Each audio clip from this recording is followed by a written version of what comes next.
жолдошуңуздун сүйүктүүрү кайсыл сиздин репертуардан? Сиз аткарган ырлардан.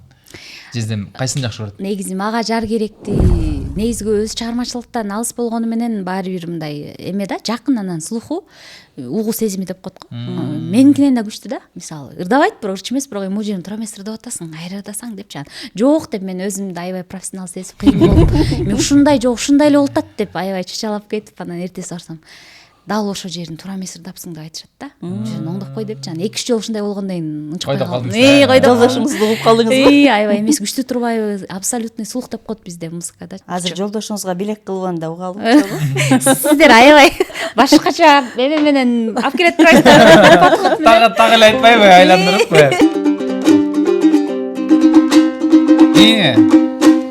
Мага жар керек. Үзүктү жалгай турган,